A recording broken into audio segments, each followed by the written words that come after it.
నమస్తే, welcome to RTI voice. ఈ మధ్య నేను ఒకసారి బయటకు వెళ్ళినప్పుడు ఒక తాతయ్య గారు కూరగాయలు అమ్ముకుంటూ కనపడ్డారు. అతని దగ్గర కూరగాయలు కొంటూ అతనితో కొంతసేపు మాట్లాడాను. అతనికి నేను పెన్షన్ వస్తుందని అడిగాను.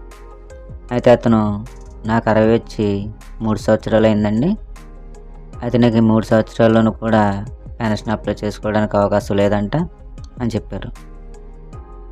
అప్పుడు నాకు సందేహం వచ్చింది,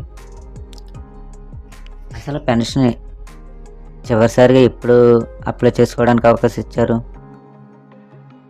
పెన్షన్ 200 నుంచి 500, 500 నుంచి 1000, 1000 నుంచి 3000, 3000 నుంచి 4000 పెన్షన్ పెంచుతున్నారు, కానీ అర్హుల్ని పెంచట్లేదు.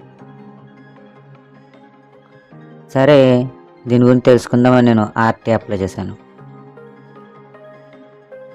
ఆర్టీఐలో ముఖ్యంగా 3 ప్రశ్నలు అడిగాను. ఏంటంటే, చివరిసారిగా పెన్షన్లు ఎప్పుడు అప్లై చేశారు, చివరిసారిగా పెన్షన్లు అప్లై చేసుకోవడానికి ఎప్పుడు అవకాశం కల్పించారు అని మొదటి ప్రశ్న. 2014 నుంచి 2025 వరకు మొత్తం ఎన్నిసార్లు కొత్త పెన్షన్లు అప్లై చేసుకోవడానికి అవకాశం కల్పించారని రెండో ప్రశ్న.